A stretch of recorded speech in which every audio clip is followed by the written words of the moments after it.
I think I may have an addiction problem.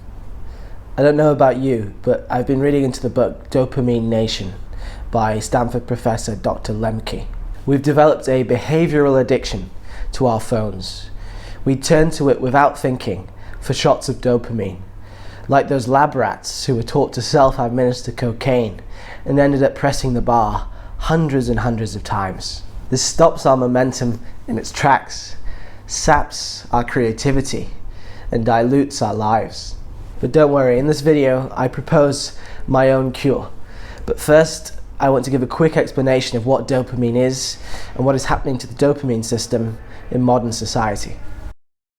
Dopamine is a molecule that drives motivation to go seek rewards. It enhances our desire and effort to obtain what it is we want. This system can be immensely powerful, but we are infantilizing it.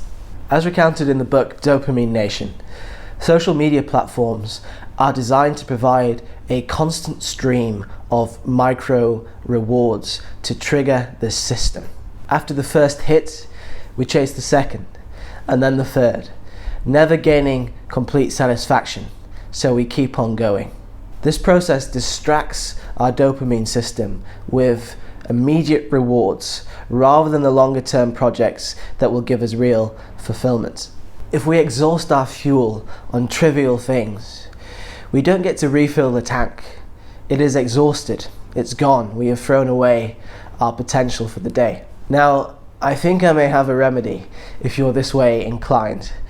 I've been writing fiction for several years now, and I have a couple of insights that can help you fight the erosion of your dopamine system. 1. Earning freedom. When you write fiction, you are not turning to the outside world for a hit. Instead, you are relying on yourself for your own fulfillment. Here lies the secret to freedom.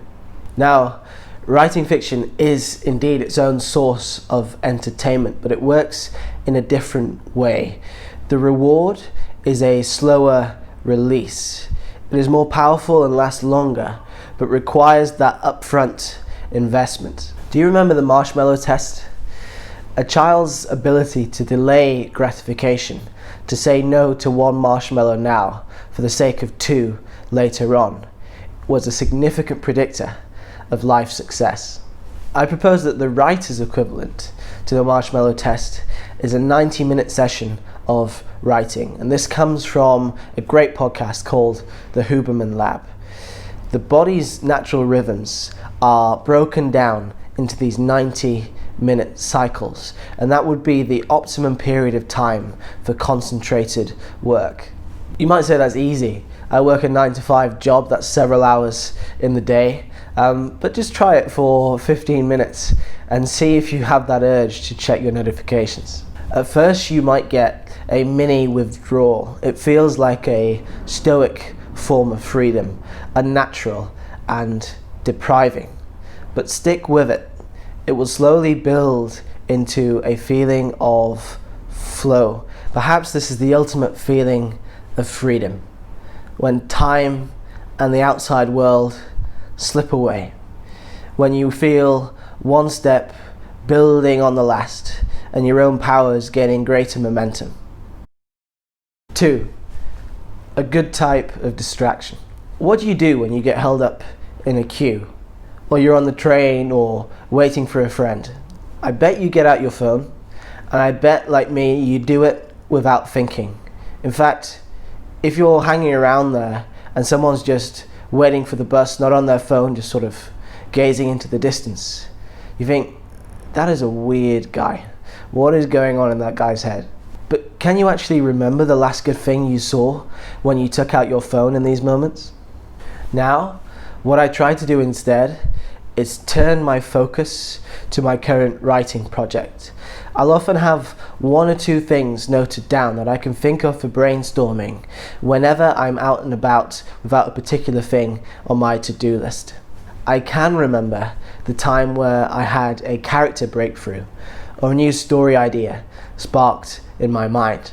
When you're writing fiction, you can fill this time with imagination. Owning our attention, I think, is one of the biggest battlegrounds of modern life. It feels trivial, but those little moments really add up over the course of the day and put sand in the gears of your routine. Writing fiction, I believe, can really empower you to take charge of your own superpower, your focus. It can show you what you and the world have to offer. In that sense, it is an expression of freedom.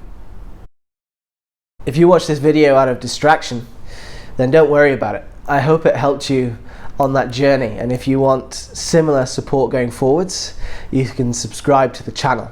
If you especially enjoyed this topic, then let me know in the comments. I have a draft idea in my mind where I flip this subject on its head and talk about how understanding the dopamine system can help you write high quality fiction.